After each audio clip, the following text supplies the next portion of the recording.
E o tópico da minha palestra hoje é funções energia em combinatória. Então, eu vou tentar falar um pouco sobre esse assunto. Nós temos um objetivo na aula de hoje, que é o de resolver 5 problemas. Então, eu já os distribuí aqui. Problema 1, problema 2, problema 3, 4 e 5, com um espaço para a solução de cada um deles. E vamos lá. Então, em primeiro lugar, eu gostaria de discutir o que é mais ou menos que significa essa noção de função energia e de que modo ela entra na área de combinatória, tá? Bem, os problemas que nós vamos tratar para abordá-los por meio dessa função energia, em geral, são problemas em que você tem uma certa configuração, digamos, uma configuração de pessoas distribuídas em salas ou em grupos, ou uma configuração de pedras distribuídas em copos, e vai por aí. E, dada essa configuração, você tem algumas operações, que a gente pode chamar também de movimentos permitidos. Então, sei lá, às vezes, se você tem 2 pedras em copos vizinhos, você pode saltar uma pedra por sobre a outra, apagando essa do meio, e aí essa pedra que estava desse lado vai para o outro lado. Uma espécie de jogo de damas, né? Quando você faz um movimento para comer uma pedra do adversário. Enfim, você tem uma configuração e você tem operações permitidas. E a cada intervalo de tempo, você realiza uma dessas operações permitidas. Em geral, os problemas que nos permitem aplicar essa noção de função energia, eles pedem que, a partir dessas operações permitidas, nós provemos que o processo eventualmente tem um fim. Ou seja, você não pode ficar realizando indefinidamente essas operações. Alguns dos problemas pedem também, e aí os problemas, de certo modo, eles são problemas mais refinados, e a gente vai ter que analisá-los melhor. Eles pedem também que você mostre que a configuração final obtida a partir da aplicação dessas operações, ela é sempre a mesma. Então, ela independe de que ordem de operações você aplique. Tá? Nós vamos ver, se eu não me engano, 2 dos 5 problemas são justamente nessa direção. Deixa eu falar corretamente, na verdade, apenas um problema, que é o problema 3, ele vai pedir para a gente mostrar, ó, aqui, ó. Além disso, essa configuração final não depende da escolha dos movimentos durante o processo, tá? Então, alguns problemas também requerem que nós façamos isso. Enquanto os outros pedem só para você mostrar que o processo para. Então, aqui, ó, após um certo tempo, os grupos permanecem inalterados. Ou, eventualmente, todas as pessoas vão estar em um mesmo quarto. Isso aqui também tem a ver com o processo parar, tá bom? Então, a ideia é essa. E de que modo essa tal de função energia vai nos permitir agir, né? Nos permitir provar esses resultados. Pois bem, nós temos esses problemas, que em geral é dada uma configuração inicial, né? E aí, a partir dela, você realiza movimentos. E o objetivo é chegar na existência de uma configuração final, ou seja, os movimentos param. Bem, o que nós vamos fazer é, a cada configuração,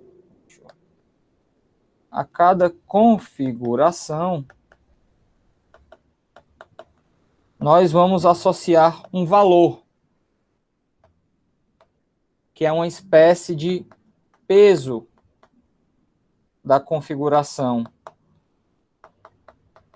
E aqui eu também vou chamar de energia da configuração. Então, de fato, para cada configuração eu vou ter uma energia, Então, o que nós efetivamente estamos fazendo é associar uma função energia, que pode ser formalmente definida do espaço de configurações, na maioria dos casos, nos números reais.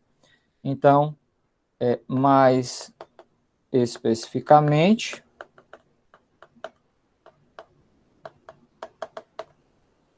a gente definimos uma função energia. Eu vou denotá-la aqui pela letra E, que ela vem do espaço de possíveis configurações do seu problema e, na maioria das vezes, assume valores reais, ou de fato, eu vou até ser um pouco mais específico, ela em geral assume valores maiores ou iguais que zero. Tá? Então é isso. E a ideia de mostrar que uma configuração final existe depende da escolha da função energia que nós fazemos a depender do problema. Em geral, o nosso objetivo é escolher essa função energia de modo que ela seja um monoinvariante. Então, objetivo escolher que é monoinvariante no problema. Tá? E o que significa dizer que é monoinvariante? Essa palavra monoinvariante, ela é a união de mono, que remete a monótono, mais invariante.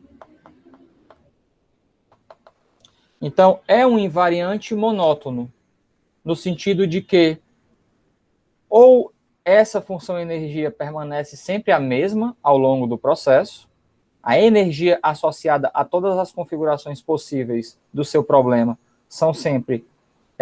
é sempre a mesma, ou ela, por exemplo, nunca decresce. Então, em alguns passos ela se mantém constante, em outros passos ela aumenta um pouco.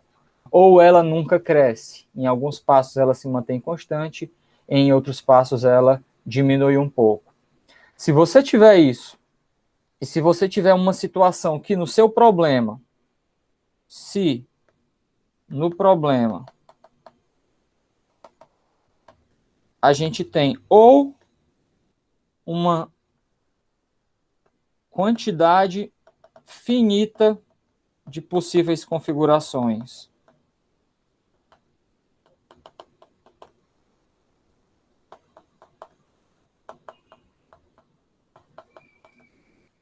ou uma limitação uniforme, né, absoluta, para a função energia, então, a partir do momento que essa função energia é um monoinvariante do seu problema, qualquer dessas duas condições aqui, elas garantem a chegada a uma configuração final. Ora, isso é óbvio, né? Você tem uma quantidade finita de configurações e essa função energia, ela sempre, por exemplo, cresce, então você não pode aplicar a operação infinitas vezes. Se você aplicasse a operação infinitas vezes, isso ia significar que você ia ter uma quantidade infinita de valores para a função energia, e essa quantidade infinita de valores para a função energia deveria estar associada a uma quantidade infinita de possíveis configurações. Por outro lado, se a sua função energia sempre cresce um valor, pelo menos um valor fixo, e isso é, em geral, o que acontece quando a gente quer aplicar essa segunda condição aqui da limitação uniforme. E você tem uma limitação uniforme, então você não pode aplicar a operação infinitas vezes. Por exemplo, se a cada passo a sua função energia aumentar pelo menos uma unidade, mas você sabe que todas as configurações, todas as funções de energias associadas a configurações possíveis são menores do que, sei lá, 2021, Então, se você começa com uma energia zero, você pode realizar no máximo 2021 passos. Certamente, depois de no máximo 2021 passos, o processo para, tá? Então, essa é a ideia que a gente vai se basear. Então, isso aqui é uma espécie de macro que vai tentar resolver todos os problemas que nós estamos interessados hoje e exemplificar como essas funções energia funcionam na área de combinatória, tá bom? Então vamos lá, vamos fazer isso por meio de problemas. Então o primeiro problema, ele está aqui, eu vou dar uma apagadinha nessa coisa que eu marquei aqui, tá? Então ele fala o seguinte, você tem 2.000 pessoas divididas em 115 quartos. Então vamos tentar fazer só uma figurinha, né? Você tem aqui o quarto 1, o quarto 2, até o quarto 115. Opa. Até o quarto 115. E aí, essa é uma configuração inicial que é dada. E aí ele vai dizer qual é a operação que é permitida. Então tá aqui, ó, a cada minuto, deixa eu marcar aqui, a cada minuto, até que todas as pessoas não estejam em um mesmo quarto, uma pessoa anda para um quarto com um número maior ou igual ao de pessoas do quarto que ela ocupava. Então, o que isso significa? Isso significa que se existem 2 quartos, A e B,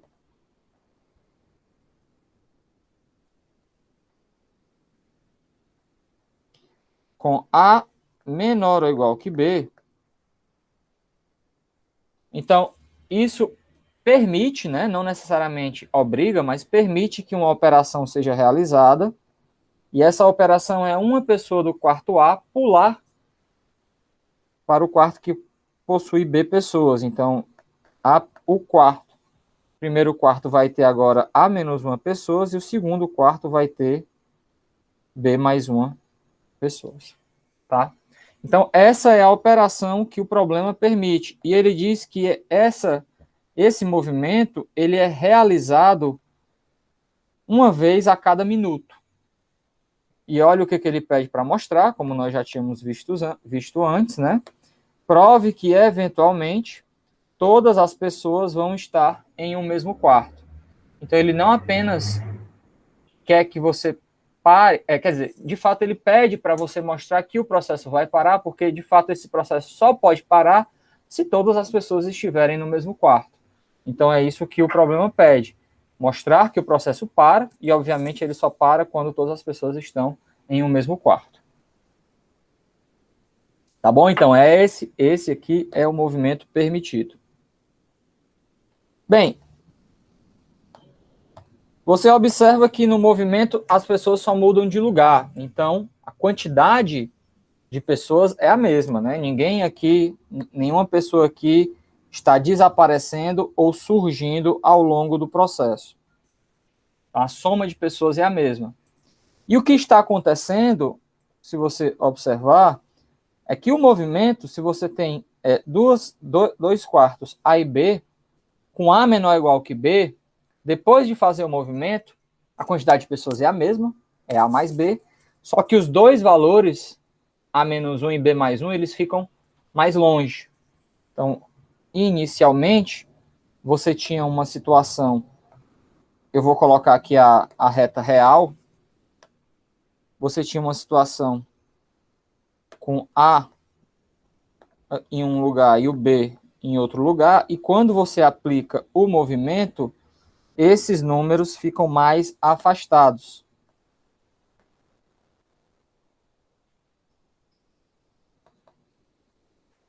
Então, o nosso objetivo, se a gente quer criar uma função energia para tentar entender que o processo para, nós precisamos, de alguma maneira, quantificar esse afastamento.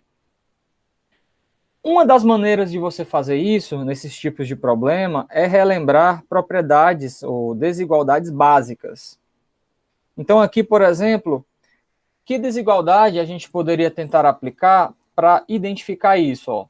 você tem a soma constante, mas os números estão ficando mais longe. Bem, uma delas é a desigualdade entre as médias. Média aritmética menor ou igual, eu vou falar até de duas possíveis aqui, mas a primeira que eu vou falar é média aritmética menor ou igual à média quadrática. Em outras palavras, média quadrática maior ou igual à média aritmética. Essa desigualdade, ela só tem igualdade quando todos os números são iguais.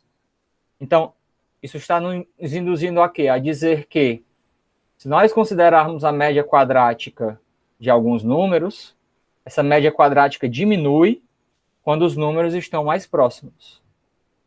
E ela, por outro lado, então, aumenta quando os números estão mais afastados, que é justamente o que está acontecendo aqui, né? Está acontecendo um afastamento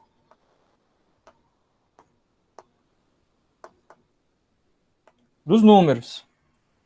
Então, a observação que eu vou utilizar para definir essa função energia é justamente isso. Ó.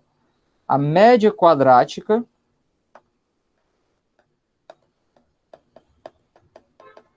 ou a soma dos quadrados, né?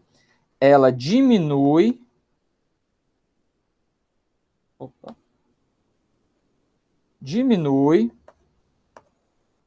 quando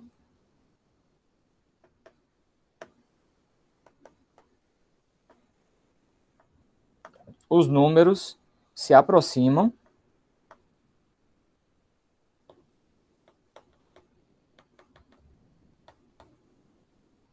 ou, em outras palavras, ela aumenta quando os números se afastam.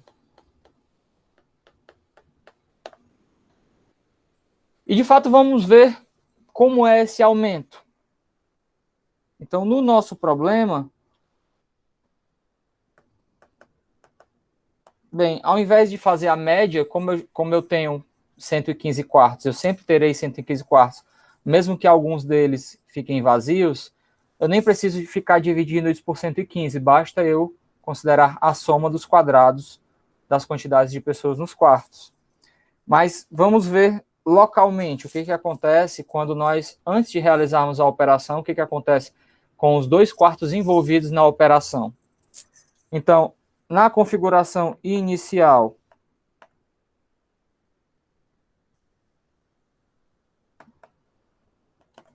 a soma dos quadrados dos 2 quartos envolvidos é A2 mais B2. E na configuração final, essa soma de quadrados, ela é A menos 1 ao quadrado mais B mais 1 ao quadrado. E isso é quanto? Bem, você abre aqui, vai ser A2 mais B2, mais 2 vezes B menos A mais 2. Opa, está aqui o crescimento que a gente estava querendo entender. Ó, a soma dos quadrados depois da operação, ela vai ser igual à soma inicial, A2 mais B2, mais um termo aqui no meio que certamente é maior ou igual que zero, porque essa é a condição para eu realizar a operação, mais um número fixo 2. Então, se você, a partir disso, define uma função energia que é para cada configuração você associa a soma dos quadrados dos números de pessoas nos quartos, a nossa conclusão, então defina para uma configuração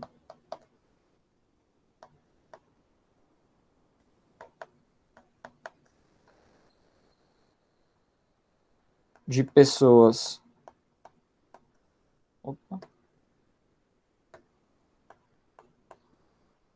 A1 até 115, uma energia que é A1 ao quadrado mais A2 ao quadrado mais A115 ao quadrado,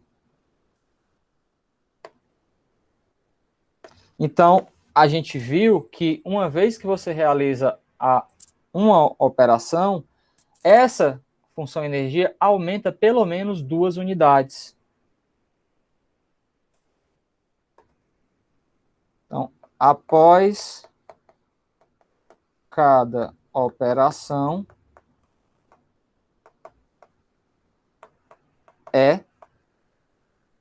aumenta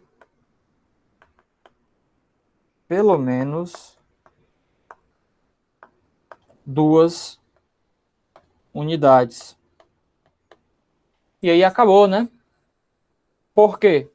Porque a quantidade de possíveis configurações, já que nós estamos lidando com a quantidade finita de quartos e finita de pessoas, essa quantidade de configurações é finita. Então, voltando para alguma das duas situações que nós estávamos aqui, ó, se você tiver uma quantidade finita de possíveis configurações, então a gente chega à conclusão de que esse argumento, que essas operações, elas têm que parar em algum momento, tá? Você também pode notar isso por uma limitação uniforme para essa função energia. Cada quarto tem no máximo 2.000 pessoas. Então, essa função energia, ela é no máximo 115 vezes 2.000 ao quadrado. Então, ambas, de fato, nesse problema, ambas as condições estão sendo satisfeitas. A gente só precisava de uma para garantir que o processo parava. E quando o processo para, é óbvio que esse processo só para quando todas as pessoas estão em um mesmo quarto. Senão eu poderia realizar mais uma operação, tá? Então, logo,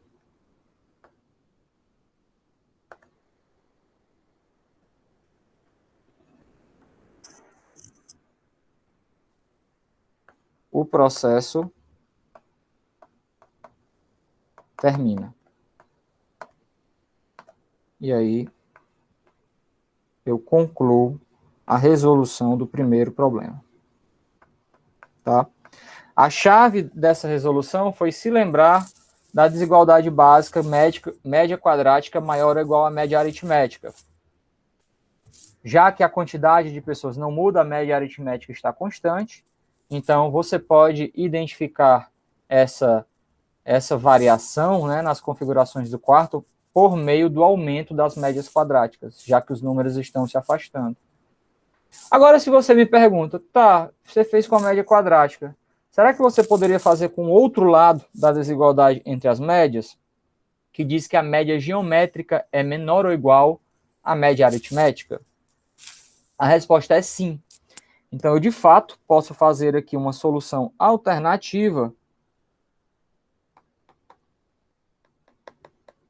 em que agora a minha observação é que a média geométrica, e aí vamos relembrar, a média geométrica é menor ou igual que a média aritmética, com igualdade somente se os números são todos iguais, né? Então ela aumenta quando os números se aproximam.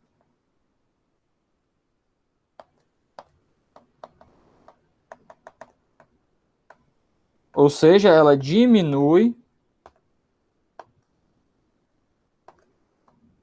quando os números se afastam, que é o nosso caso.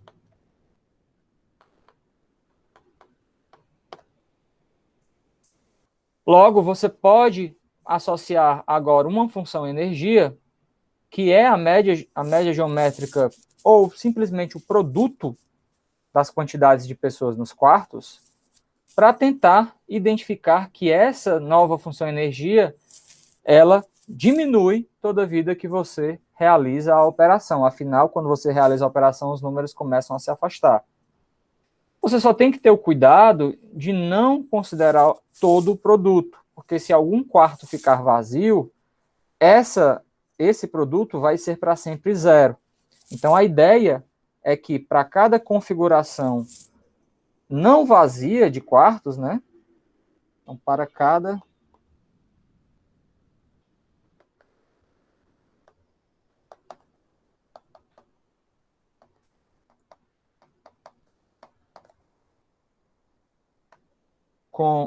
A1, aí eu vou colocar aqui até AK,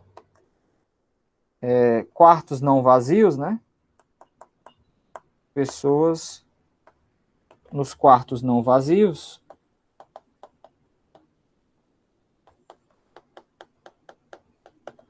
Eu posso associar a função energia, que é simplesmente o produto.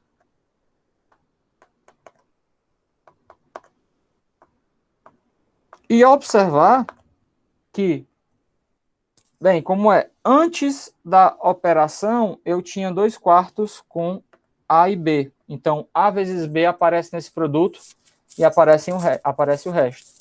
Depois da operação, vai aparecer agora A menos 1 e B mais 1. Os números mantêm a mesma soma, mas se afastam.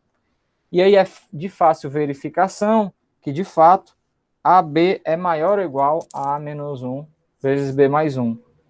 Você abre isso, cancela, aí vai aparecer, vai jogar o B para o outro lado, vai ficar B mais 1 maior ou igual a A.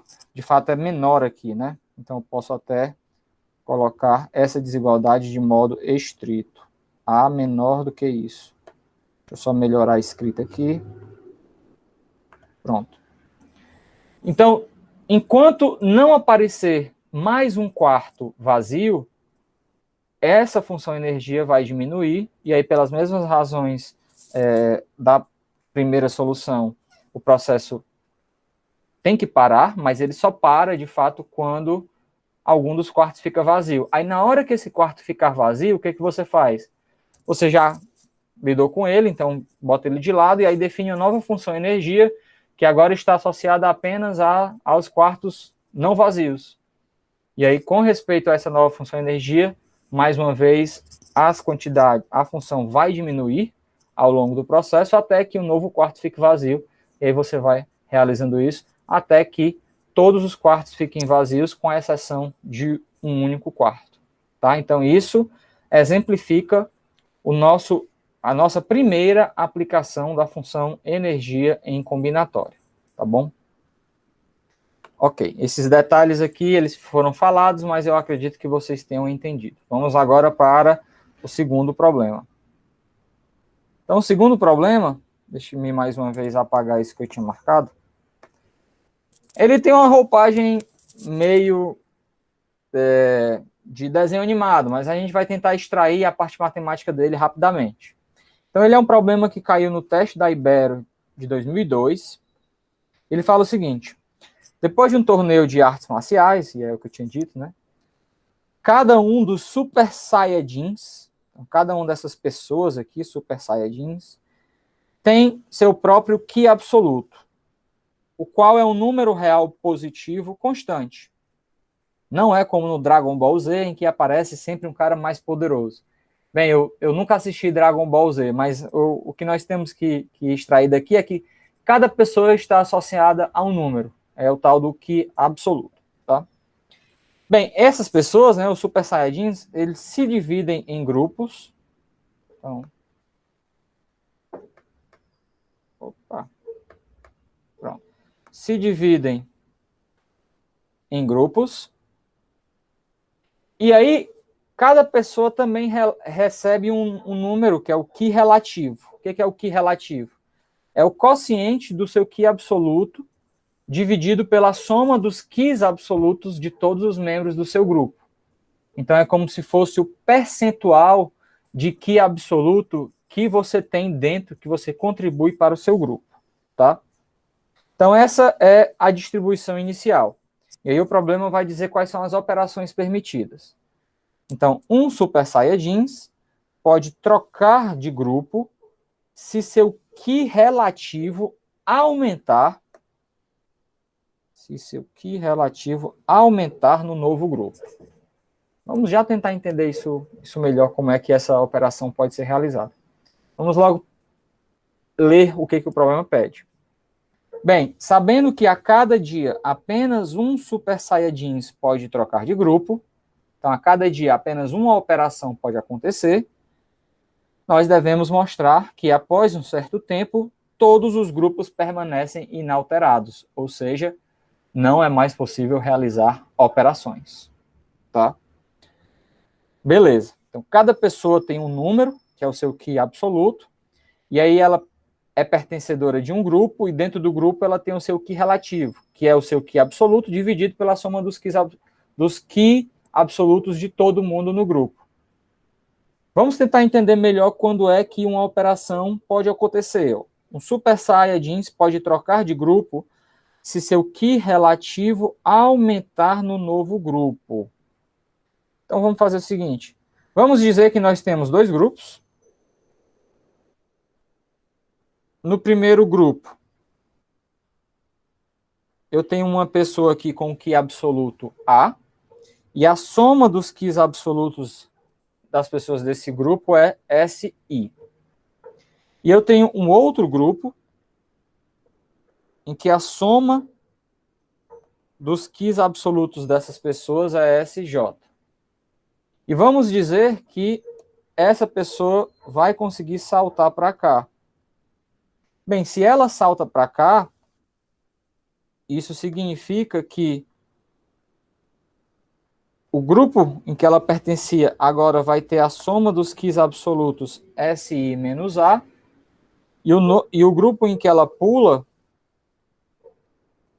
vai ter a soma dos QIs absolutos SJ mais A. Bem, essa operação só é permitida se seu QI relativo aumentar no novo grupo. Qual é o QI relativo da pessoa antes do salto? O QI relativo da pessoa antes do salto é A, que é o QI absoluto dela, dividido por SI, que é a soma dos QIs absolutos do grupo ao qual ela pertence. E aí, qual é o QI relativo no novo grupo? Bem, vai ser novamente A, né? Só que agora é dividido por SJ mais A. Então, para essa operação ser permitida, você tem que ter essa desigualdade aqui. A sobre SI menor do que A sobre SJ mais A. Certo? E observem, pessoal, isso aqui, ó, cancelando o A, acontece se somente se SJ mais A for menor do que SI. Então, essa é a condição para a qual essa pessoa de QI absoluto A pode pular de um grupo para o outro. Então, observem o que novamente está acontecendo se eu desenhar aqui a reta real.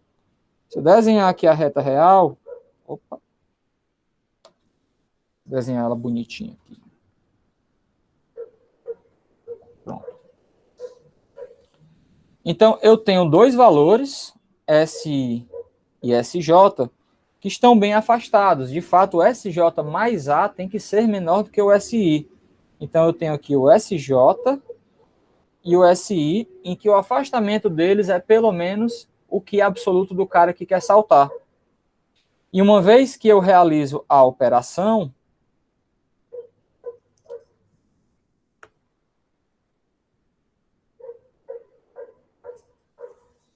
os novos grupos, as somas dos QIs absolutos deles vão ser, bem, eu não sei que valores são esses, mas eu tenho dois valores aqui dentro, ó, necessariamente dentro do intervalo onde os dois valores estavam inicialmente. Ou seja, eu aproximo, mais uma vez aqui a noção de que eu estou aproximando as somas dos QIs absolutos nos grupos. Toda vez que eu realizar uma operação, eu preciso ter essa condição SJ mais A menor do que SI, e após a realização da operação, os dois novos valores, SI menos A e SJ mais A, eles vão ter a mesma soma, afinal eu somo A em um e subtraio A no outro, mas vão estar mais próximos. Logo, vamos pensar de novo. Soma constante, os caras ficam mais próximos. De que maneira eu posso quantificar isso? Bem, eu poderia aplicar qualquer uma das duas possibilidades que nós vimos no problema anterior. Nesse caso, vamos aplicar a segunda possibilidade, que é a que a gente viu com menos riqueza de detalhes no problema anterior. Então, vamos considerar o produto dos números. O que acontece com o produto dos números uma vez que eu realizo uma operação? Então, vamos relembrar. Média geométrica é menor ou igual do que a média aritmética. Ela aumenta quando os números estão mais próximos. Então, é de se esperar que, se eu considerar o produto dos Qs absolutos, né, das somas dos Qs absolutos de todos os grupos, esse número cresce. Certo? Vamos ver. Então, defina. Uma pergunta. Será que algum grupo pode desaparecer? Não, né? Porque para algum grupo desaparecer, teria que ter uma pessoa sozinha nesse grupo, pulando para outro grupo. Só que, ó, se ela está sozinha no grupo, o quociente do Qi absoluto dela, pela soma dos Qs absolutos das pessoas do grupo dela, que são só ela, é 1. Mas quando ela pula para o outro grupo, certamente esse cara não vai ser 1, porque vai ser A sobre A mais alguma coisa positiva. Então, nesse caso, ao contrário do primeiro problema, grupos não desaparecem, então você sempre tem a mesma quantidade de grupos. Portanto, você não precisa se preocupar com o surgimento de grupos vazios, que ia dar um número 0 na conta. Então, baseados nisso, ó, eu vou definir. Opa. Só. Pronto. Defina.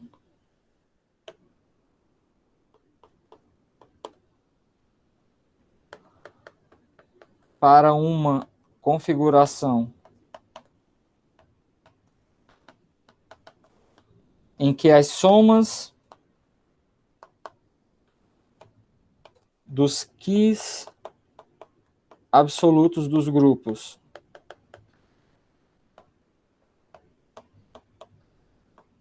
são S1, S2, SK,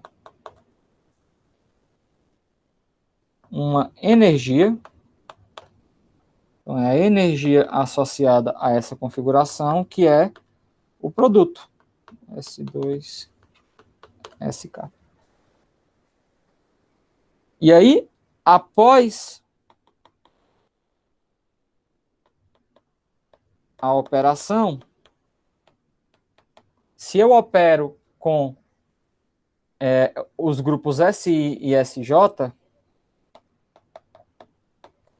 a gente tem E igual a SI vezes SJ vezes todos os outros.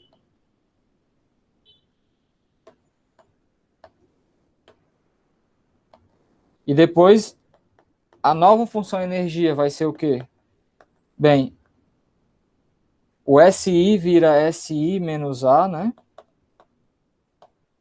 O SJ vira SJ mais A.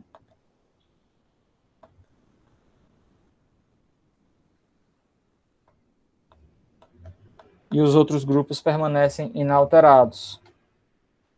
Só que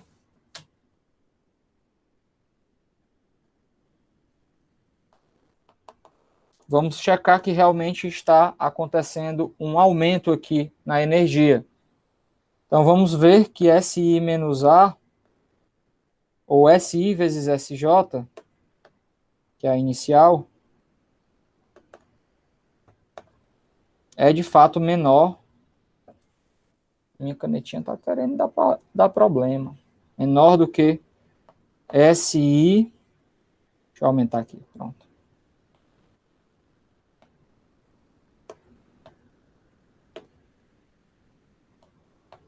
Menos A vezes SJ mais A. Vamos ver. Isso aqui é se somente se SI, SJ é menor do que SI, SJ mais ASI menos ASJ menos A ao quadrado. Esses dois termos se cancelam. Então, isso é si, somente si. Vamos jogar tudo, bota o A em evidência, então fica A vezes SI menos SJ menos A maior do que zero. Ó,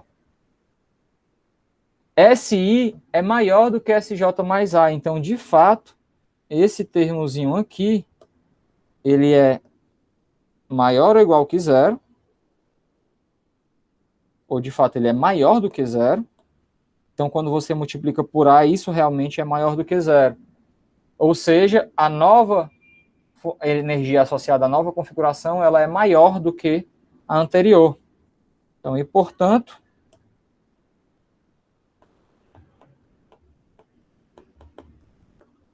etil é maior do que E. Só que a gente não sabe o quanto ela cresce, né? Por outro lado, mais uma vez, você tem uma quantidade finita de pessoas divididas em uma quantidade finita de grupos. Então, a quantidade total de possíveis configurações do problema, ela é limitada. Logo, o processo tem que parar. Se não parasse, significaria que você estaria gerando uma quantidade infinita de configurações, porque as funções de energia são todas diferentes entre si, afinal elas estão crescendo, tá? Então, assim, o processo para. E isso resolve esse problema, que era o problema número 4 desse último teste de seleção para a Olimpíada Ibero-Americana, teste do Brasil de seleção para a Olimpíada Ibero-Americana de 2002. Tá bom? Ok. Então, vocês veem aqui que um pouco de conhecimento sobre desigualdades, ele nos auxiliou no chute, né, na tentativa de definir a função energia que identifica bem a monotonicidade do problema, tá? Ok, então vamos seguir. Problema, eita, esse tem um enunciado grande. Problema 3. Esse problema, ele é da OBM 2001, ele foi o problema 6 da OBM 2001, tá? Então, o que ele diz? Temos uma fileira longa de copos e N pedras no copo central, que é chamado de copo zero. Os dois movimentos abaixo são permitidos. Então, aqui agora nós temos dois movimentos permitidos. Tem os movimentos do tipo A e os movimentos do tipo, e o movimento do tipo B. Quem é o movimento do tipo A? É melhor ver pela figurinha, tá? Então, pela figurinha, ó, se você tem duas pedras em casas vizinhas, na I e na I mais 1, então a pedra da I mais 1 pode saltar por sobre a pedra I, a pedra I vai desaparecer e a pedra da I mais 1 vai ficar na posição I menos 1, tá? Então é como se fosse aqui um jogo de damas, né? Um come-come, mas você só pode fazer isso da direita para a esquerda, tá? Esse é o movimento do tipo A. E o movimento do tipo B? Bem, ele lida quando você tem duas pedras em uma mesma casa. Quando você tem duas pedras em uma mesma casa, você pode realizar esse movimento que consiste em redistribuir essas pedras. Uma pedra vai para a casa vizinha à esquerda, que é a casa I menos 1, e a outra dá um pulo e vai para a casa I mais 2. Tá? Então tem duas pedras na I, uma vai para I menos 1, outra vai para I mais 2. E o problema pede para mostrar a mesma coisa. Ó. Demonstre o seguinte: fazendo os movimentos A e B durante um tempo suficientemente longo, sempre chegamos a uma configuração a partir da qual não é mais possível fazer nenhum desses dois movimentos. Ou seja, sempre o processo tem que parar. Só que o problema vai além. E a gente já falou isso no começo da aula. Além disso, essa configuração final que você obtém não depende da escolha de movimentos durante o processo. E isso aqui é mais interessante, né? De que modo você vai conseguir mostrar que esses movimentos, a ordem em que você está aplicando-os, ela não influencia na configuração final dos copos, das pedras. Então, isso é pelo menos é um problema muito bonito, né? Então vamos pensar em como abordar. Então aqui eu vou desenhar aqui os copos.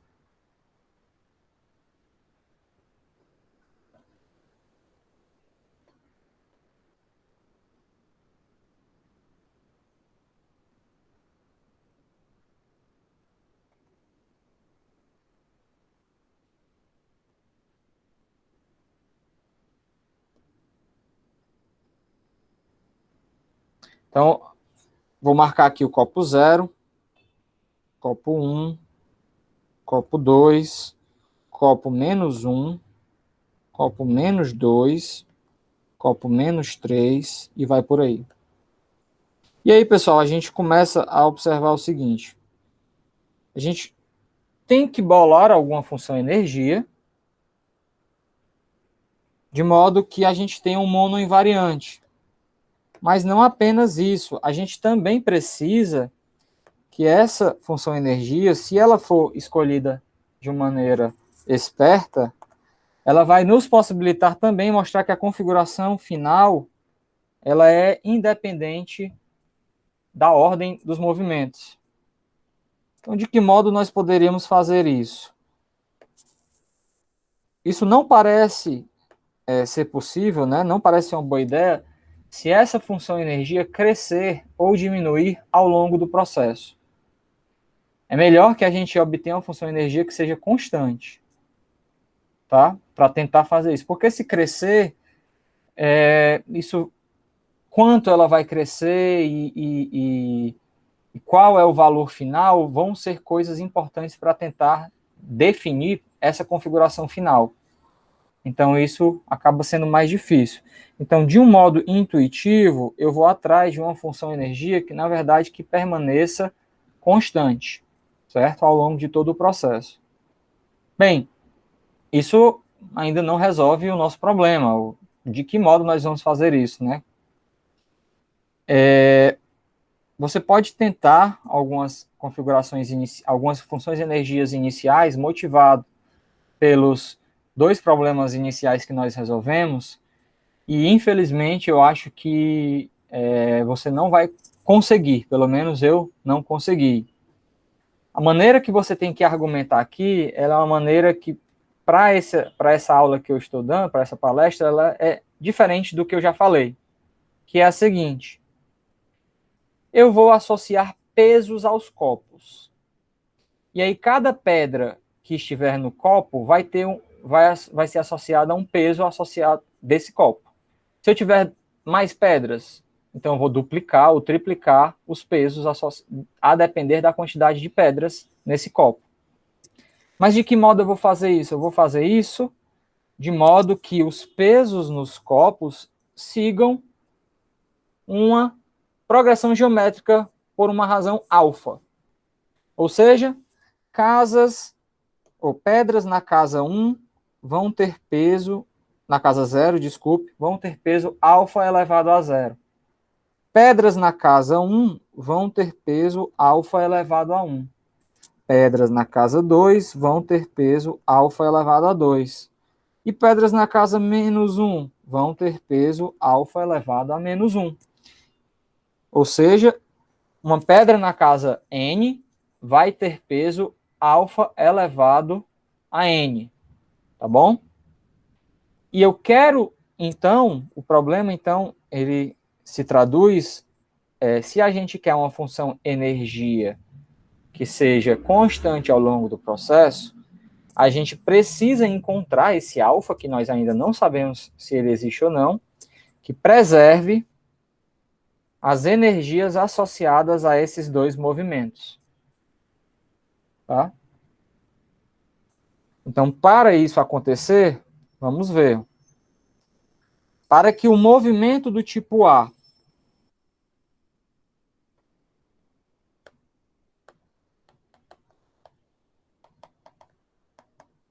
preserve a energia inicial das duas pedras, nas casas em que elas estão, I mais 1, isso é quem? Isso é alfa elevado a I mais alfa elevado a I mais 1. Ela tem que ser igual à energia final da pedra resultante, que está na casa I menos 1. Então, alfa elevado a I mais alfa elevado a I mais 1 tem que ser igual a alfa elevado a I menos 1. Bem, eu posso dividir tudo por alfa elevado a I menos 1 e obter que 1 tem que ser igual a alfa mais alfa ao quadrado. Então, essa igualdade aqui é uma condição sobre alfa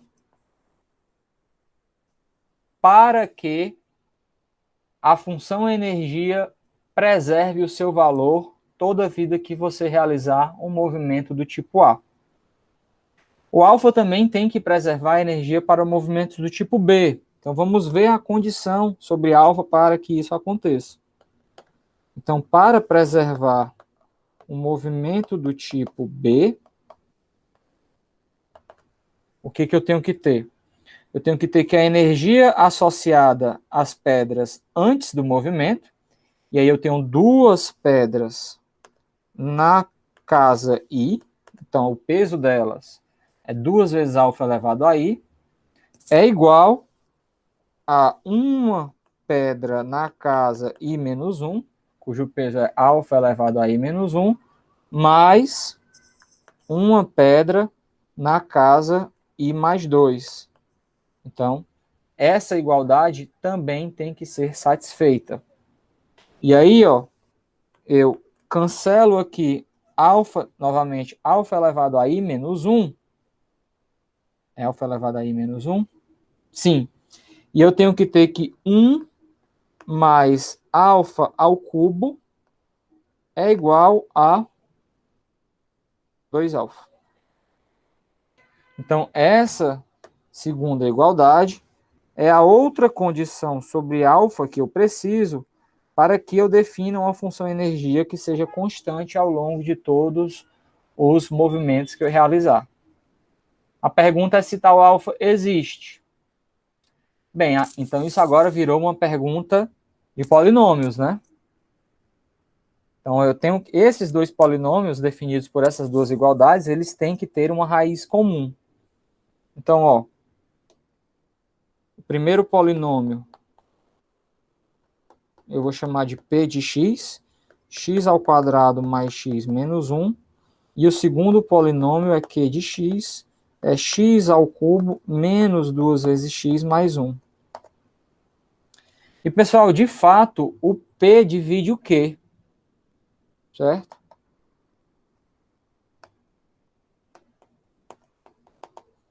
Logo, toda raiz de P também é raiz de Q. Então, basta que eu pegue um alfa que seja raiz do P para ele satisfazer simultaneamente as duas condições. Isso aqui, o P, nada mais é do que uma equação do segundo grau. O produto das raízes é 1. Eu posso até, menos 1 nesse caso, né? Eu posso até escolher uma das raízes que seja a raiz entre 0 e 1. Então, eu escolho alfa, que é quem? É menos 1 mais raiz de 5 sobre 2. Isso tem a ver com o número áureo, né? Mas, enfim, esse cara está entre 0 e 1. Certo? O que significa dizer que ele está entre 0 e 1? Significa que nos pesos que eu estou distribuindo, eu estou distribuindo peso menor para copos mais à direita e peso maior para copos mais à esquerda. Então, aqui eu já observo diretamente, ó, como todos os copos começam na posição 0, então a energia inicial do meu problema, né, da minha configuração, ela é N. E eu sei, pela escolha do alfa, que ela não muda. Então, ela é sempre N.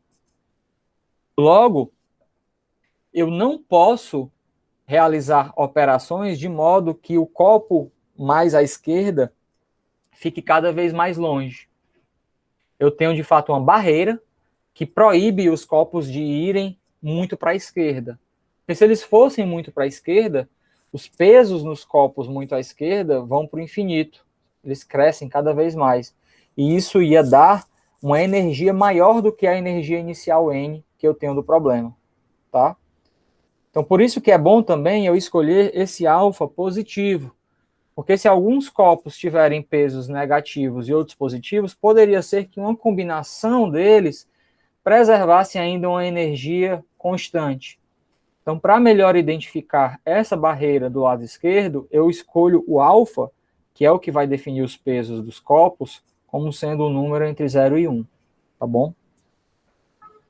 Então, para cada pedra no copo I, associe o peso alfa elevado a I. E para uma configuração de pedras,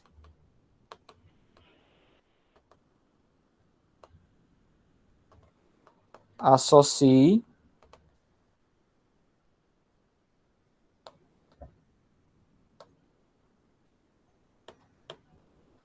a soma dos pesos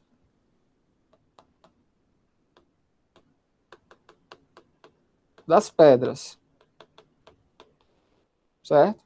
Então, a gente tem que, bem, eu vou chamar isso de E, né? Seja E,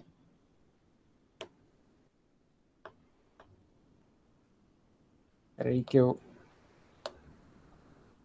acabei apagando algo que eu não queria, pronto. Seja E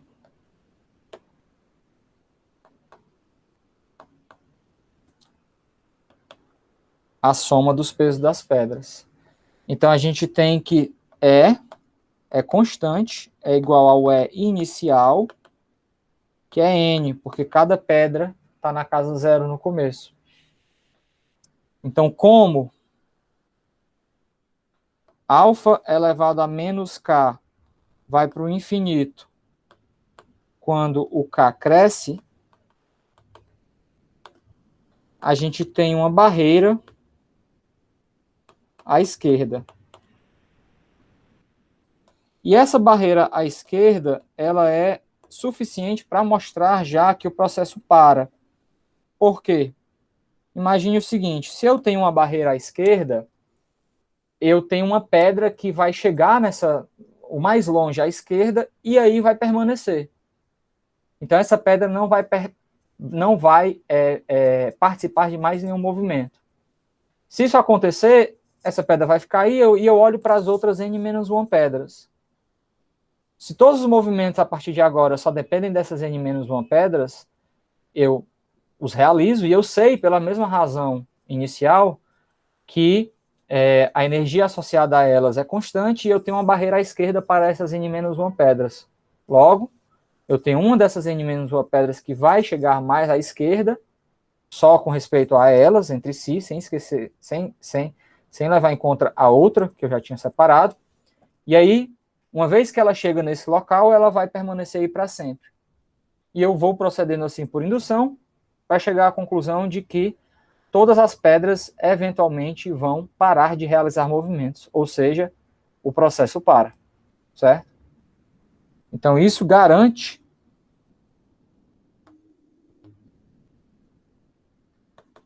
que o processo termina.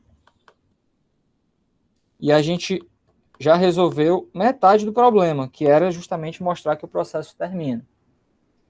Como é agora que a gente vai mostrar que o processo ele termina e a configuração final não depende da ordem dos movimentos? Então, essa é a pergunta. Isso é mais delicado.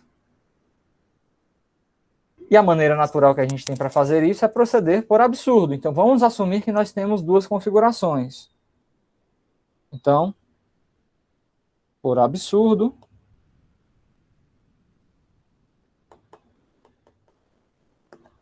assuma que temos duas configurações finais.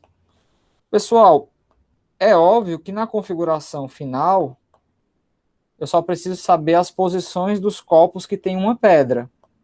Afinal, nessas configurações finais, cada copo só pode ter no máximo uma pedra. Se tivesse duas, eu poderia realizar mais um movimento do tipo B, tá?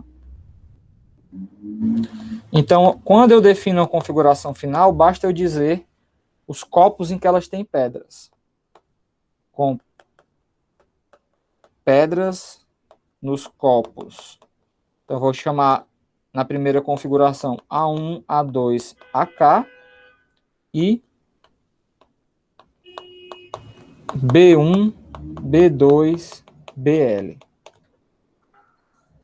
Vamos... também, a gente sabe também, ó, que se as pedras estão nesses copos A1, A2 e AK, eu não tenho copos vizinhos nessa configuração final. Porque se eu tivesse, eu poderia operar um movimento do tipo A. Então a gente tem, ó,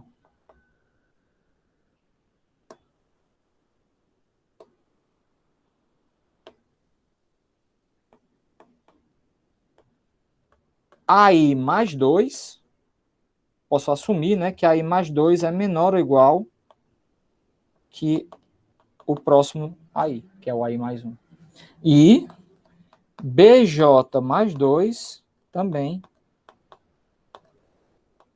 é menor ou igual ao próximo B da segunda configuração final, tá?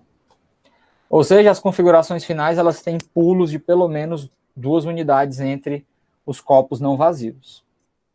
Bem, para mostrar que essas configurações finais elas são iguais, eu vou fazer o seguinte, eu vou relembrar a nossa motivação lá de cima, que é os copos mais à esquerda têm peso maior.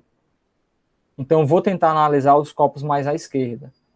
Se eu mostrar que o copo A1 é igual ao copo B1, eu posso aí proceder por indução e concluir que sempre de duas configurações finais, os copos mais à esquerda são os mesmos. Então, se os copos mais à esquerda são os mesmos, eu esqueço eles e olho para os outros, aí o copo que está segundo mais à esquerda também é o mesmo, e assim sucessivamente, até concluir que as configurações finais são iguais. Então é assim que eu vou fazer. Então basta mostrar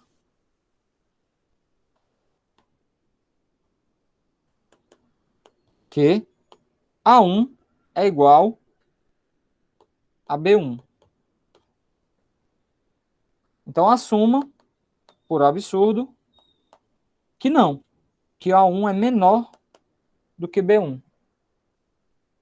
Isso é o mesmo que dizer que o A1 mais 1 é menor ou igual que o B1. São posições inteiras. Ou alternativamente,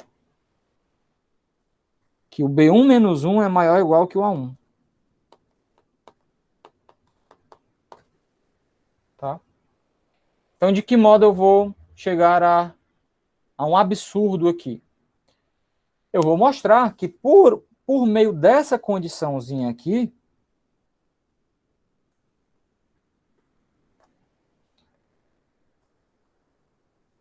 as energias associadas a essas duas configurações finais que eu assumi não podem ser iguais. Necessariamente uma é maior do que a outra. Só que as energias são iguais, né? Então a gente vai chegar no absurdo. Como é que a gente vai fazer isso? Então a gente vai fazer uma conta.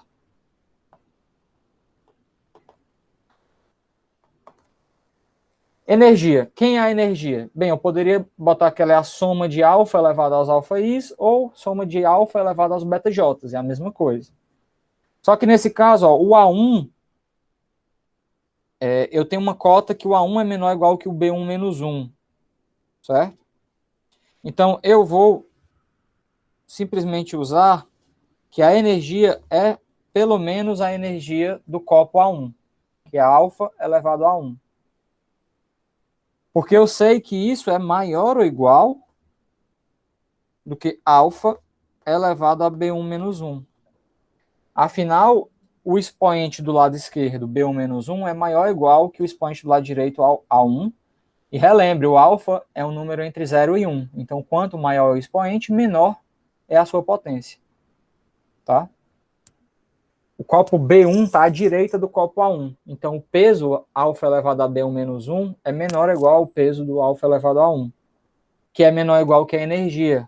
E essa energia é aqui que eu vou voltar, né, relacionar com a configuração final dos Bs.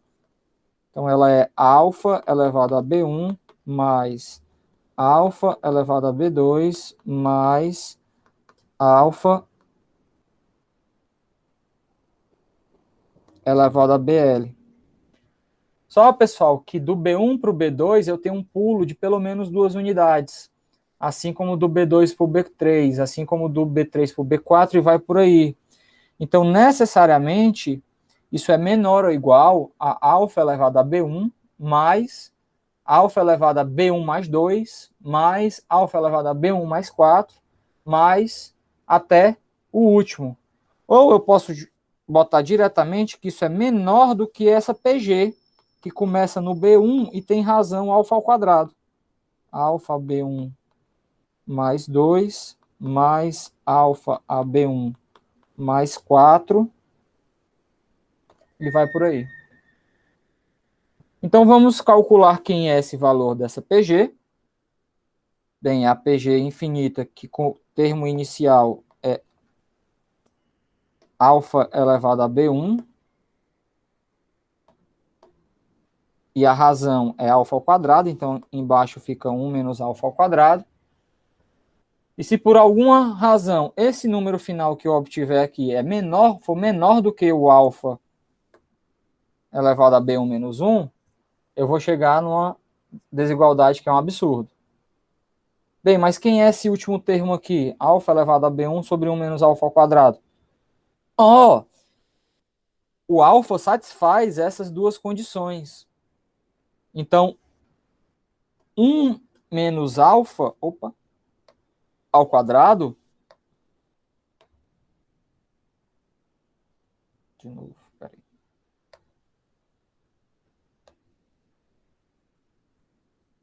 Pronto. 1 menos alfa ao quadrado é justamente alfa. Então, onde tem aqui esse denominador é alfa, e isso aqui, então, fica alfa elevado a B1 menos 1. Então, ó, pela minha hipótese de absurdo que o A1 é menor do que o B1, eu cheguei à conclusão de que, comparando as energias das duas configurações finais que eu assumi existirem, eu cheguei à conclusão de que o alfa elevado a B1 menos 1 é menor do que o alfa elevado a B1 menos 1. Então, isso é um absurdo. E, portanto, necessariamente eu tenho que ter que as duas posições mais à esquerda dessas configurações são iguais. E aí acaba. Porque se eu faço isso, eu posso proceder por indução com as outras pedras que ficam mais à esquerda para concluir que as configurações finais são iguais. Tá? Então, isso resolve esse problema. Eu só quero fazer uma observação que, quando você olha para essa configuração final, você vê, os caras eles dão um pulo de pelo menos 2 unidades. Se você já tiver ouvido falar do teorema de Zeckendorf, você pode utilizá-lo aqui para resolver esse problema também. O que é o teorema de Zeckendorf? É um teorema muito bonito. Ele afirma que todo número natural pode ser escrito de modo único, como a soma de números de Fibonacci, em que os índices que aparecem, a diferença entre índices que aparecem nessa representação é pelo menos 2. Ou seja, você não tem 2 números de Fibonacci consecutivos. Então, dito de outro modo, o teorema de Zeckendorf afirma que todo número natural se escreve de maneira única como a soma de números de Fibonacci não consecutivos. Afinal, sempre que eu tenho 2 Fibonacci consecutivos, eu posso trocá-los pelo próximo, né? Então, você pode fazer essas trocas até que você não tenha mais índices consecutivos.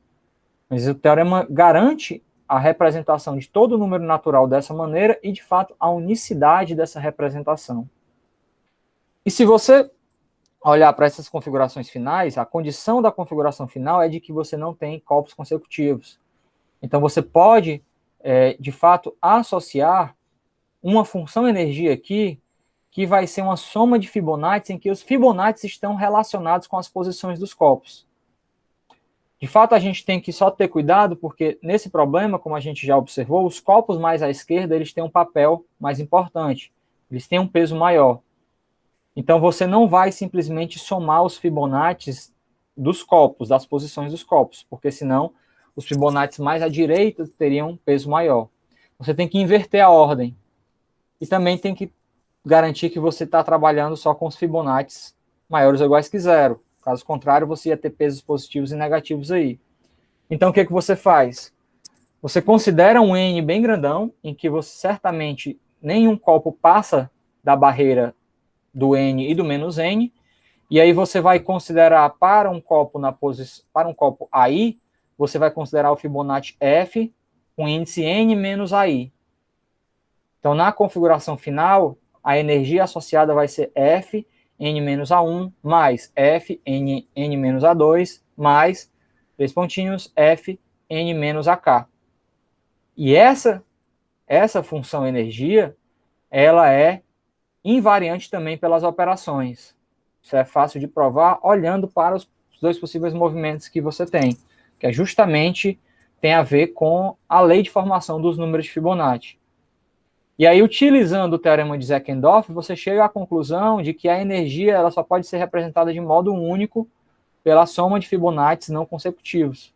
Então, o teorema de Zeckendorf vai dizer exatamente quem são os copos em que uma pedra vai sobrar ao final do processo, certo? Vocês podem dar uma olhada nessa prova na Eureka, que tem a resolução dessa OBM. Não lembro qual é o número, mas vocês podem procurar, é a OBM de 2002. E se eu não me engano, essa solução foi dada na prova pelo meu colega Humberto Naves, tá bom? É uma aplicação muito legal desse teorema muito bonito, que é o teorema de Zeckendorf. Ok, então vamos seguir. Esse próximo problema ele é bem parecido com o anterior. Mais uma vez, ele tem uma roupagem um pouco romântica, né? Que a gente vai tentar destrinchar aqui do ponto de vista matemático. Então, ele caiu no teste da Conisul, teste do Brasil para a Conisul de 2016, e afirma o seguinte: em uma lousa estão escritos alguns números inteiros. Wesley, então dá para ver que quem criou aqui gosta de forró.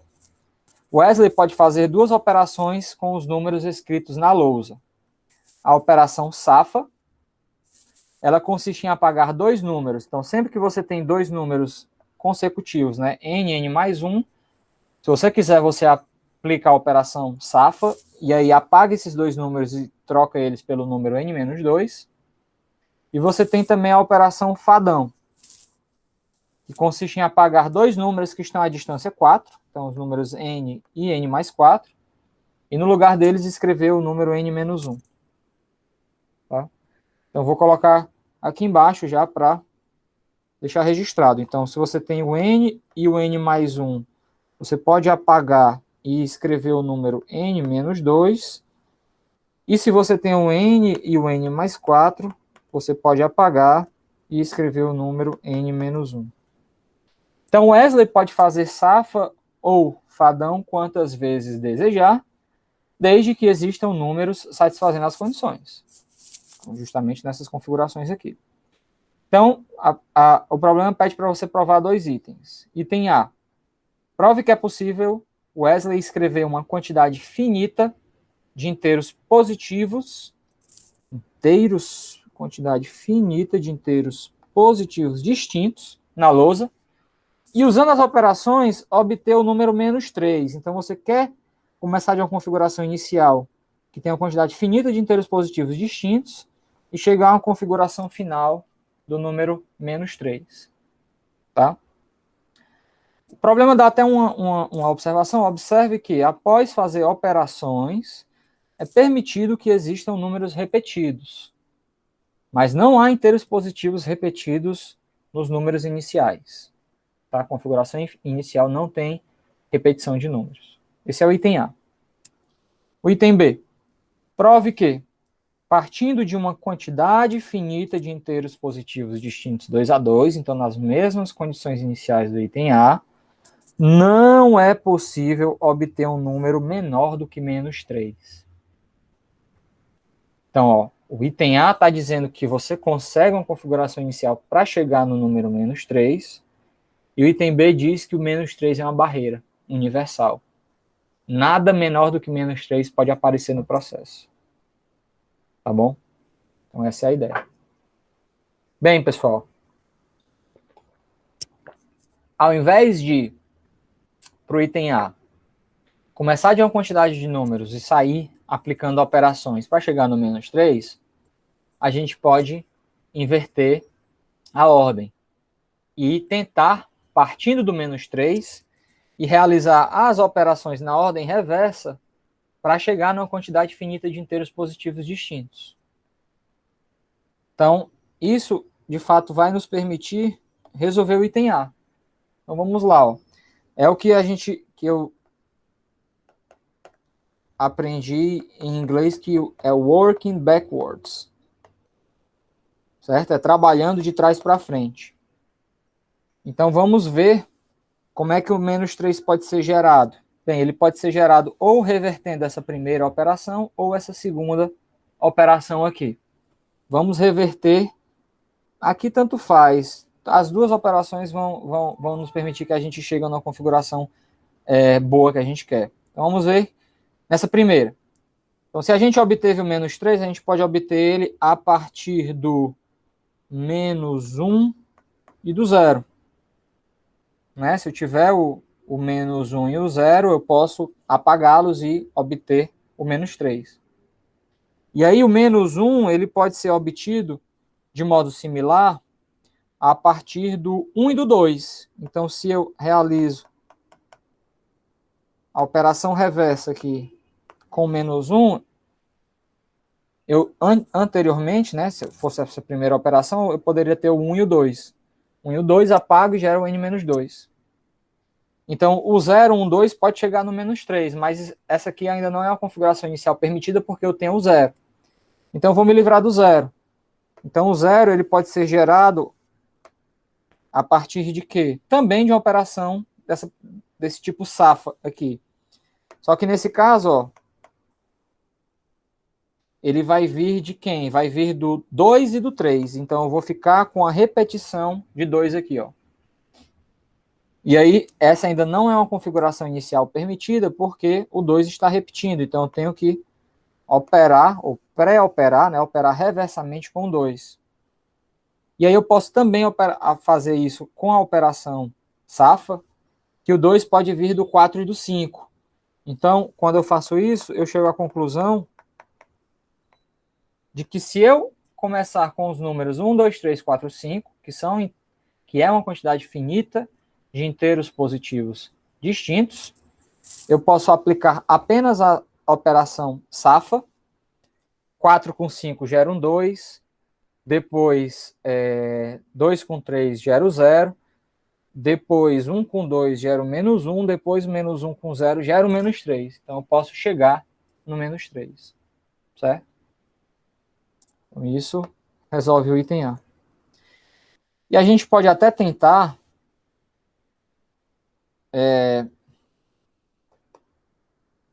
tentativas frustradas, tentativas em vão.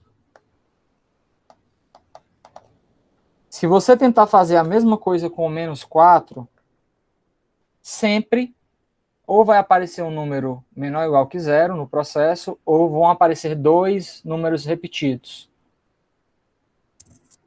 A gente não consegue provar isso, mas nas tentativas em vão você vai ver isso. Por exemplo, menos 4 pode vir do menos 2 e do menos 1. Aí o menos 2 pode vir do 0 e do 1. Aí o menos 1 pode vir do 1 e do 2. 0, 1, 1, 2. Aí o 0, para me livrar desse cara, pode vir do 2 e do 3. 1, 1, 2, 2, 3. E aí sempre aqui, ó, a partir de agora, eu vou ter sempre algum inteiro positivo repetido. Por exemplo, se eu quiser me livrar desse 1 repetido, eu posso até aplicar a operação fadão, eu vou obter quem? Eu vou obter o 2 e o 6. Então, eu vou ficar com 1, 2, 2, 2, 3, 6. Aí, se eu quiser me livrar do 2, aí eu vou obter o 3 e o 7.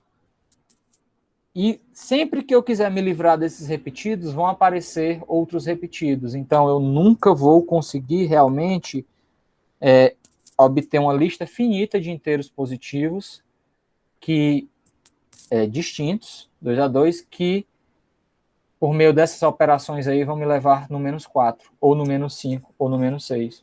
E é isso justamente o que o item B pede para mostrar. Então vamos tentar mostrar isso. Por que é que, partindo de uma quantidade finita de inteiros positivos, distintos 2 a 2, a gente nunca consegue obter no processo um inteiro menor do que menos 3. Aqui, mais uma vez, eu vou aplicar a ideia do peso que segue uma progressão geométrica. Então, para o número n, que aparece na lista, eu vou associar um peso alfa elevado a n.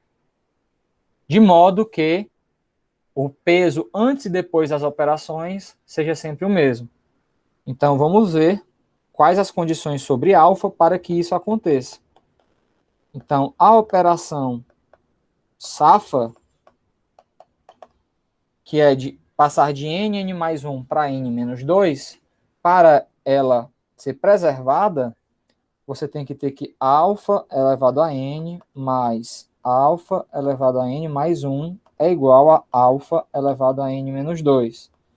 E aí, se eu cancelar o alfa elevado a n menos 2 aqui, eu preciso que 1 seja igual a alfa ao quadrado mais alfa ao cubo.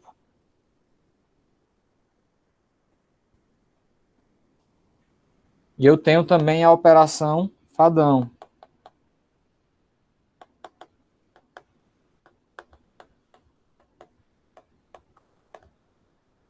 que ela consiste em passar do n mais 4 para o n menos 1. Então, alfa elevado a n mais alfa elevado a n mais 4 tem que ser igual a alfa elevado a n menos 1. Quando eu cancelo o alfa elevado a n menos 1, eu tenho que ter que 1 seja igual a alfa mais alfa elevado à quinta potência.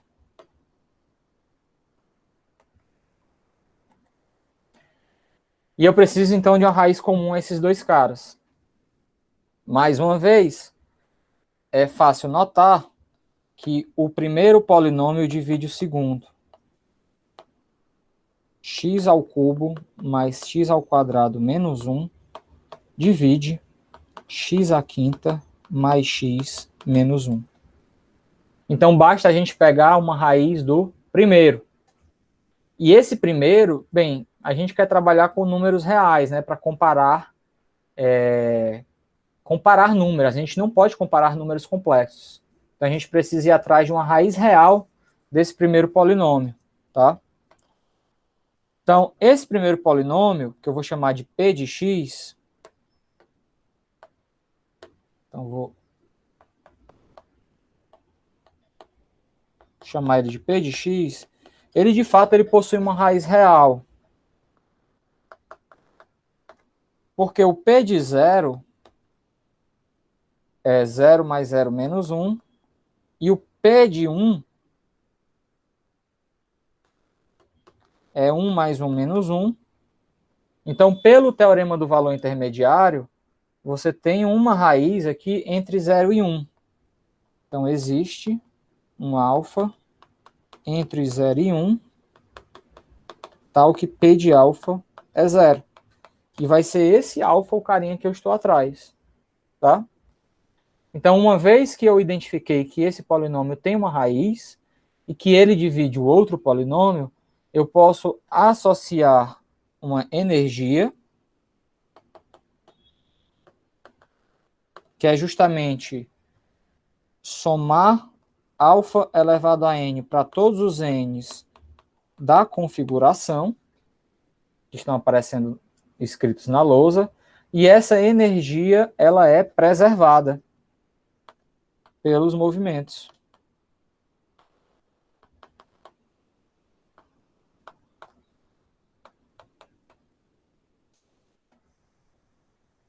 tá? Então, agora é uma questão de entender por que é que o menos 4 ou qualquer número à esquerda dele não pode aparecer. Mais uma vez, quanto mais à esquerda, quanto menor o número inteiro for, maior é o peso dele. Então, parece que o menos 3 é uma barreira justamente porque a energia inicial no processo, ela é sempre menor do que a energia que você teria para ter qualquer número de menos 4 para trás. Então, vamos ver isso. Então, a energia inicial permitida é quanto? Bem, certamente é menor do que se eu tivesse todos os inteiros positivos. Afinal, eu tenho uma quantidade finita deles no começo. E essa energia inicial, ela é no máximo, bem, em todos os inteiros positivos é alfa 1 mais alfa 2 mais alfa 3 e vai por aí. Isso é uma PG, né, que começa com alfa e tem razão 1 menos alfa, tá bom? Quem é 1 menos alfa, pela segunda igualdade, ó, 1 menos alfa é alfa elevado à quinta, então isso aqui é alfa elevado a menos 4. Certo? Esse carinha aqui de baixo, ó, é alfa elevado à quinta. Então a energia inicial é menor do que alfa elevado a menos 4. Aí acabou, né? Se você em algum momento tivesse um número menor ou igual a menos 4, a energia dessa configuração seria maior ou igual a alfa elevado a menos 4, que é maior do que a energia inicial de qualquer configuração permitida que você tenha. Logo, opa,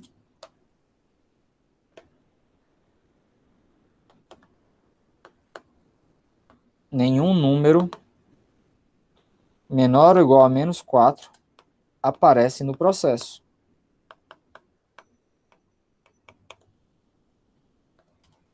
Certo? E isso resolve esse quarto problema aqui que nós nos propusemos a discutir. Beleza. Então, o último problema é uma espécie de coroação de todas essas discussões que nós fizemos, porque é muito bonito ele. Então, vamos lá para o último problema.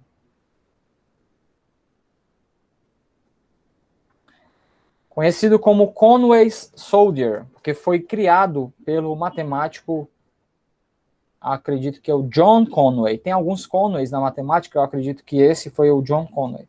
Que é o seguinte: considere um tabuleiro infinito no plano cartesiano. Então eu vou colocar aqui já, ó, utilizar o quadriculado aqui dessa página e dizer que eu tenho a linha 0, eu tenho a linha 1, eu tenho a linha 2, 3, 4, 5, 5, e eu tenho a linha menos 1, eu tenho a linha menos 2 e vai por aí. E o problema diz que abaixo da linha 1, então, daqui para baixo,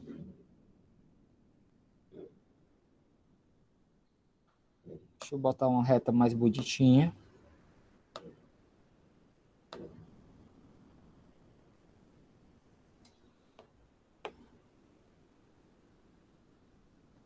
Daqui para baixo, são colocados soldados nas casas, no máximo um em cada casa, possivelmente infinitos deles, de modo que pelo menos uma dessas casas fica desocupada. Tá? Então aqui para baixo eu posso colocar infinitos, mas no máximo um em cada casa e pelo menos uma casa desocupada. E aí, o movimento consiste no seguinte: se dois soldados estão em casas vizinhas, tanto verticalmente ou horizontalmente, um deles pode pular sobre o outro, como no jogo de damas, em cujo caso o soldado de baixo morre. Então, como é a operação? Você tem dois soldados vizinhos, um pode pular sobre o outro, tanto numa direção, né, da esquerda para a direita, quanto da direita para a esquerda, ou se eles fossem vizinhos na direção vertical, um sobre o outro para cima ou outro sobre um para baixo, tá? Mas aí o cara do meio, né, ele morre, tá? Então a configuração vira essa. Mostre que, independente de como os soldados sejam colocados e como eles se movimentem, nenhum soldado conseguirá atingir a linha 5. Então, isso está dizendo, ó, que essa linha 5 aqui, ela é uma barreira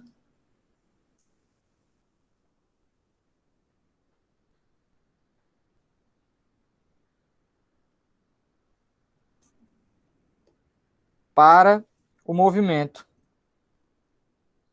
Nada consegue passar dela.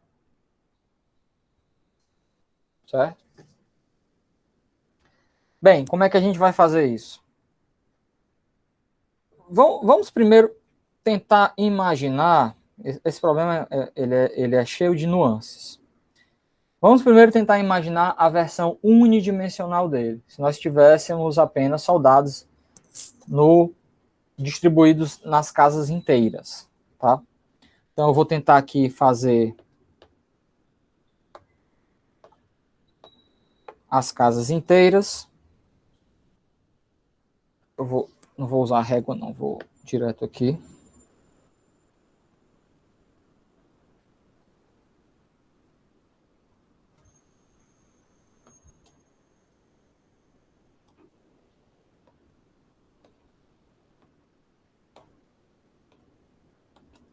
Pronto. E vamos começar a tentar adaptar as ideias que nós discutimos até agora. De que modo? A gente vai tentar dar pesos nessas casas de modo que elas sigam uma PG. Tá? Então, a primeira tentativa seria fazer o seguinte: eu tenho aqui a casa 0, a casa 1, a casa 2, a casa -1, a casa -2 e vai por aí. E a primeira tentativa é escolher um alfa, de modo que um soldado na casa N vai ter peso alfa elevado a N. E de modo que a operação que é realizada seja preservada.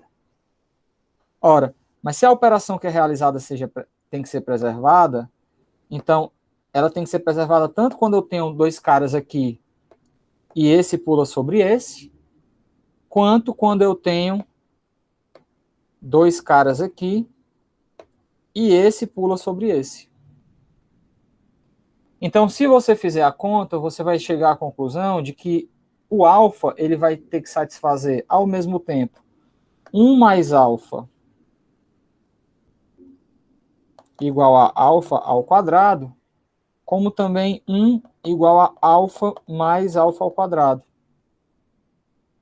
Certo? Esse carinha aqui, ó, é alfa cubo. E esses dois polinômios de grau 2, né, essas duas equações de segundo grau, não possuem raiz comum. Então, até mesmo no problema unidimensional, você não vai conseguir distribuir pesos seguindo a progressão geométrica de modo que a função energia seja constante ao longo de todo o processo.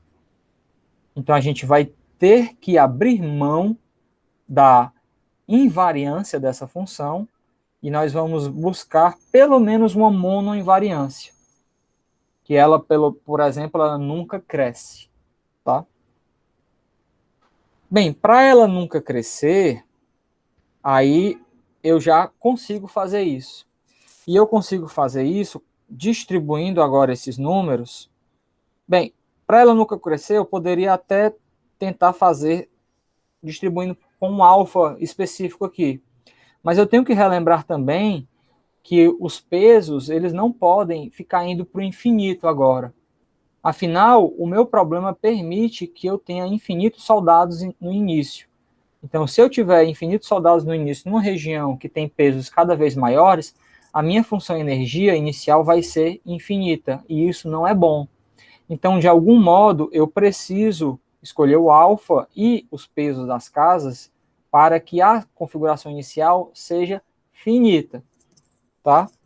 Por conta disso, o que eu vou fazer? ao invés de dar pesos alfa menos 1, alfa menos 2, alfa menos 3, que eram todas as situações em que nós estávamos tendo anteriormente, que os pesos estavam crescendo, afinal, nós sempre escolhemos esse alfa entre 0 e 1, a gente não vai fazer isso e a gente vai colocar peso alfa elevado a 1 na casa menos 1. Então, aqui eu vou colocar alfa elevado a 1. Aqui eu vou colocar alfa ao quadrado. Aqui alfa ao cubo. Ou seja, eu vou olhar para o módulo da posição da casa em que eu estou. E agora sim, e o que isso está significando? Isso está significando que nessa distribuição, a casa mais pesada é a casa central, e aí toda vida que eu ando para a direita eu diminuo o peso, e também toda vida que eu ando para a esquerda eu diminuo o peso.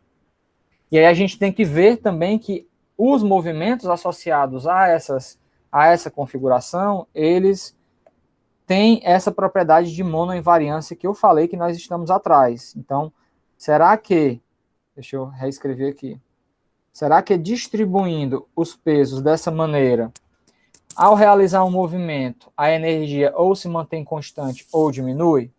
Vamos ver. Aí você tem alguns casos a analisar.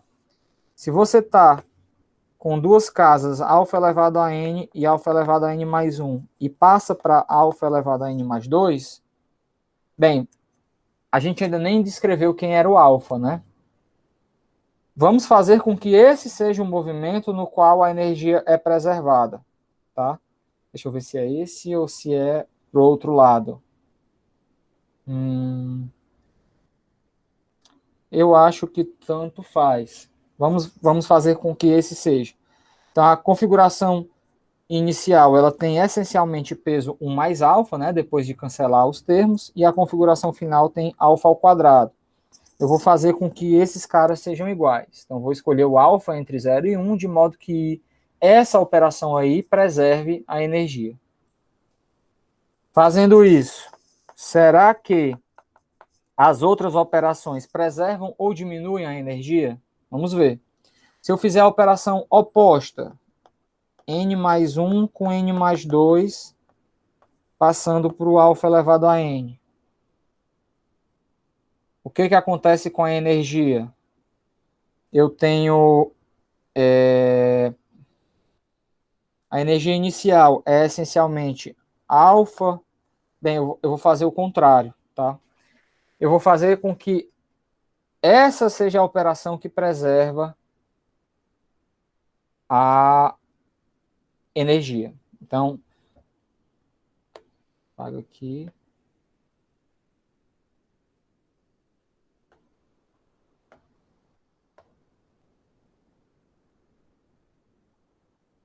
Eu vou fazer com que a operação, exato, que faça alfa elevado a n mais 1, alfa elevado a n mais 2, passando para alfa elevado a n, seja a que preserva a energia. Eu tenho a liberdade de escolher qual que eu quero que preserve a energia, contanto que a outra ou preserve ou diminua, né? Então, nesse caso aqui, a condição que eu vou precisar para ter sobre o alfa é que 1 mais...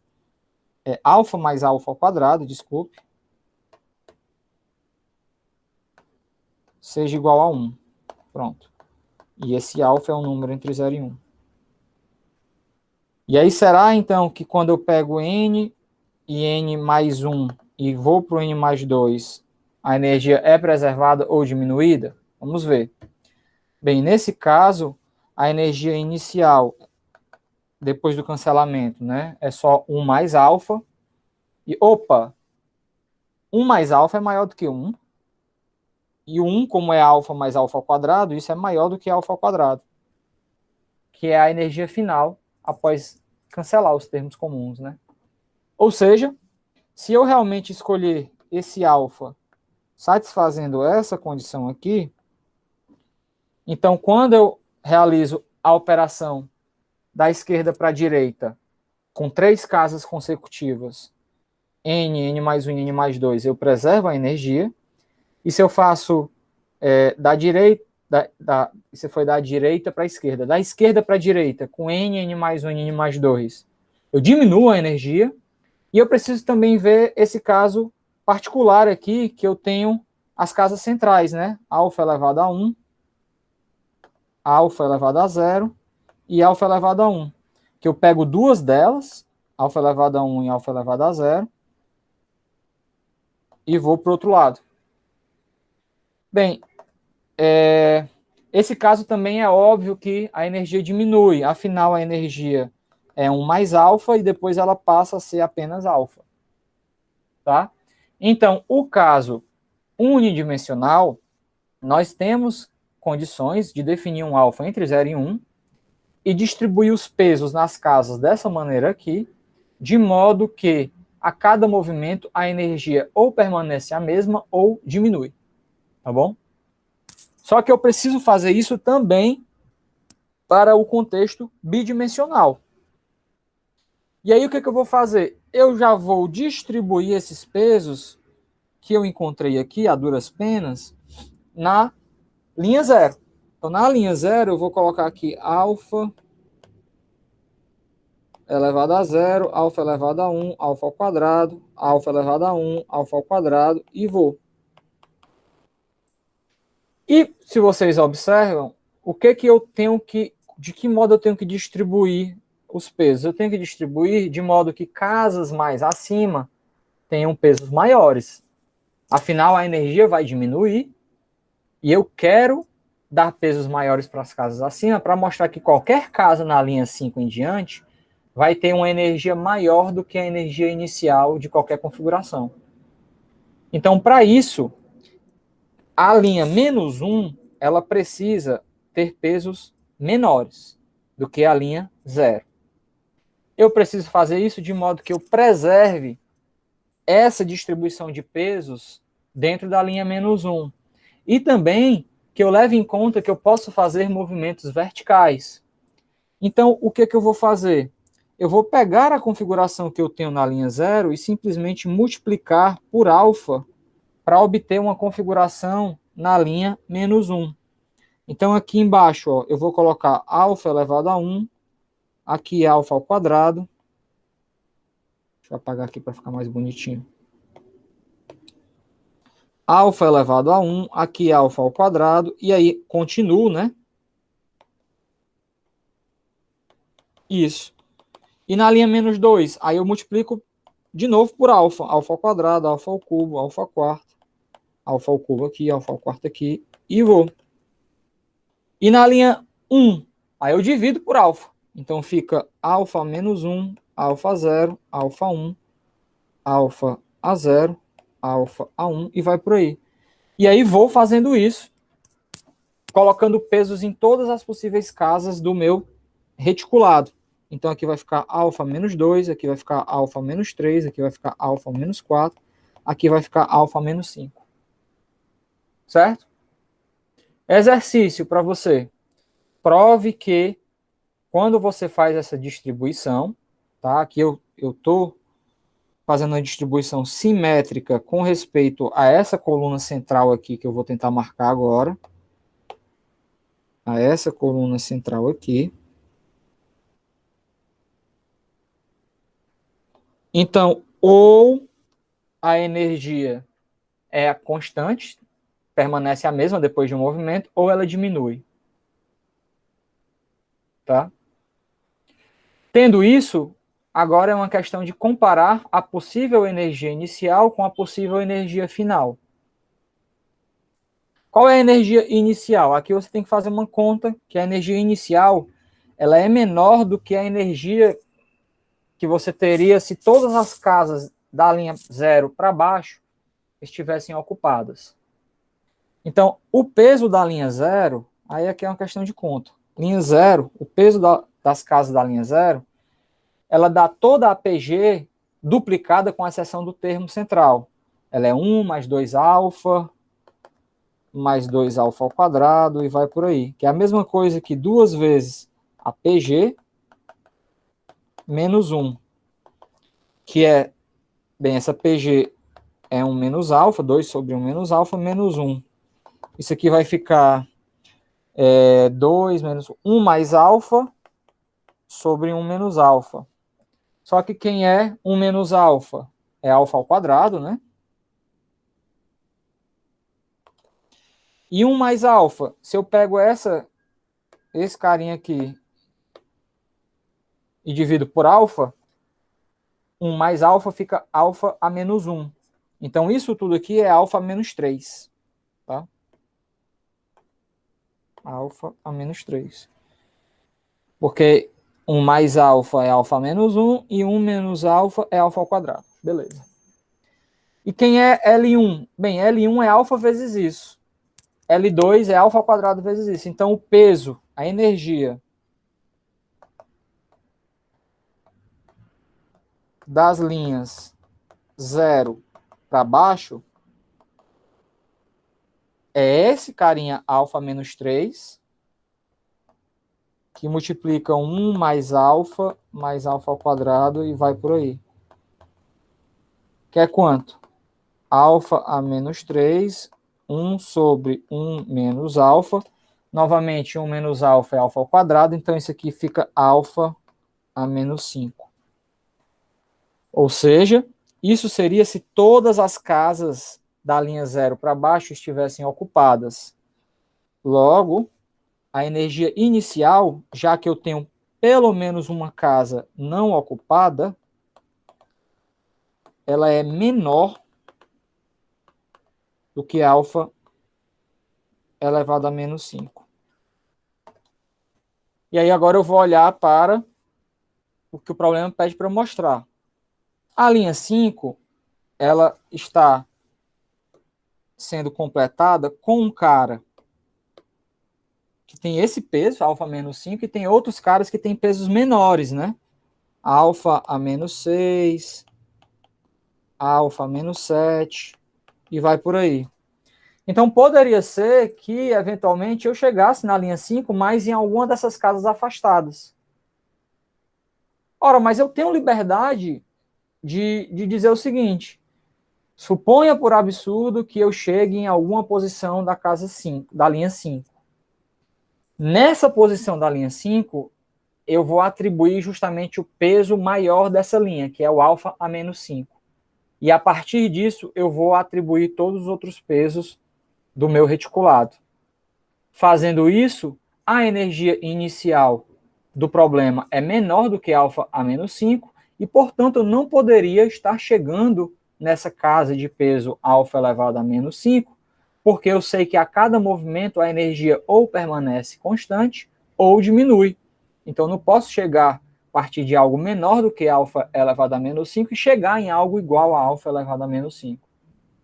Ou seja, eu estou utilizando a liberdade horizontal, né, que eu tenho aqui de começar a definir os pesos, para assumir que se eu chego na casa 5, na linha 5, essa casa da linha 5 vai ter o peso justamente maior na linha 5, que é o alfa elevado a menos 5. E a partir disso, eu chego na contradição de que o peso inicial vai ser, pelo menos, o peso final. Um absurdo, porque eu sei que ele diminui, né? Ou permanece o mesmo.